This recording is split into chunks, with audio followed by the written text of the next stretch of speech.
प्रधानमंत्री व गृह मंत्री पर की टिप्पणी को लेकर रिपोर्ट दर्ज कराई।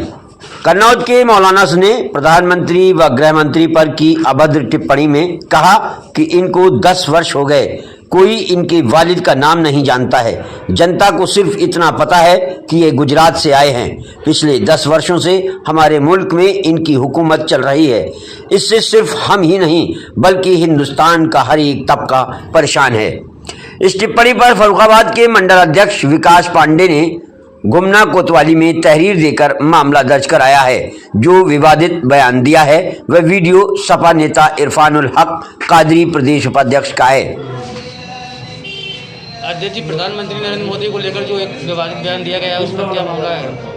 देखिए, देश के प्रधानमंत्री केवल इस देश के प्रधानमंत्री नहीं है, 140 करोड़ देशवासियों की भावनाएं उनसे जुड़ी हैं। जिस तरीके की भाषा का इस्तेमाल इंडी गठबंधन के नेता कई दिनों से कर रहे हैं और कई वर्षों से नरेंद्र मोदी जी के ऊपर व्यक्तिगत प्रहार कर रहे हैं, उसी कड़ी में प्रदेश के उनके उपाध्यक्ष ने जिस तरीके की भाषा का इस्तेमाल आदरणीय प्रधानमंत्री जी के लिए और देश के गृह मंत्री जी के लिए किया, वो निश्चित तौर पर हम सब देशवासियों की भावनाओं को आहत करने वाला विषय है। और निश्चित तौर पर देश में इस तरीके की भाषा शैली का इस्तेमाल जो इंडी गठबंधन कर रहा है, वोटों के ध्रुवीकरण के लिए कर रहा है, इससे ज़्यादा कुछ भी नहीं। आज आप लोग कोतवाली गए हैं बड़ी संख्या में, क्या पुलिस ने कार्रवाई की है? पुलिस ने तत्काल इस पर FIR दर्ज करके हमें आश्वासन दिया है, जल्द से जल्द इस पर विधिक कार्रवाई करके तत्काल इस पर एक्शन लिया जाएगा। के लिए प्यासा था, आप चलकर हमारे बीच में आए, इसके लिए आपका बहुत बहुत शुक्रिया। और आप हजरात से हम ये कहना चाहते हैं बस 1 मिनट की बात में कि जब किसी एक बड़े मकसद के लिए हम सब लोग एक जगह जमा हुए तो हम सबकी भी एक कहीं ना कहीं जिम्मेदारी बढ़ जाती है। जब अंग्रेजों के खिलाफ बिगुल बजा तो कांग्रेस ही नहीं बल्कि सारी जात और धर्म के लोगों ने अपने मुल्क को बचाने के लिए एक झंडे के नीचे जमा होकर उन अंग्रेजों के खिलाफ ऐसी लड़ाई लड़ी कि उनको जाने पर मजबूर हुए।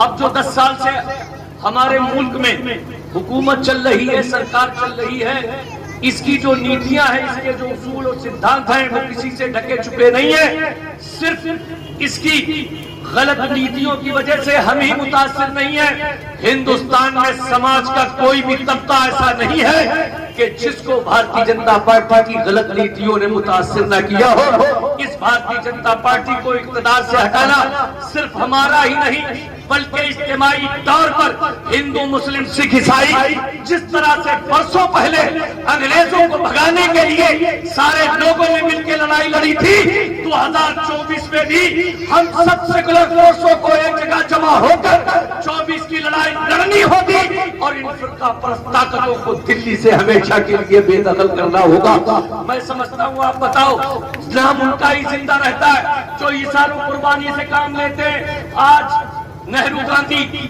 परिवार का नाम आता है, आज समाजवादी पार्टी सैफई परिवार का नाम आता है, आज भारत के प्रधानमंत्री इतने लोग हैं, 10 साल से प्रधानमंत्री है। हम में से कोई मुझसे पूछे कि बताओ भारत के प्रधानमंत्री के बाप का नाम क्या है, तो आप में से कोई बता सकता है?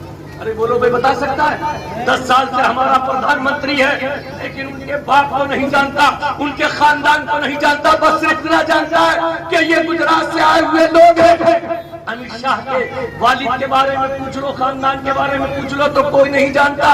लेकिन आप अगर राहुल गांधी के वालिद के बारे में पूछो तो जिस तरह से भारत का एक एक नौजवान बच्चा बूढ़ा राहुल गांधी को जानता है, और अगर ये पूछा जाए कि राहुल गांधी के फादर का नाम क्या है तो हर एक आदमी ये जवाब देगा कि उनके फादर का नाम राजीव गांधी है, राजीव गांधी की माँ का नाम इंदिरा गांधी है, इंदिरा गांधी के बाप का नाम नेहरू है। तो आप देखें, और ऐसे ही माननीय अखिलेश यादव जी के फादर का नाम सिर्फ हमारा लीडर ही आपके बीच में पॉपुलर नहीं है। अगर ये पूछा जाए कि अखिलेश यादव जी के फादर का नाम क्या है तो हर छोटा बड़ा बच्चा बता देगा कि माननीय मुलायम सिंह यादव है। तो ये जो गलत प्रोपेगेंडा है कि नेहरू गांधी खानदान या सैफई समाजवादी खानदान ये अपने आन बान शान की बुनियाद पर पहचाना जाता है, ऐसा नहीं है। बल्कि नेहरू गांधी खानदान हो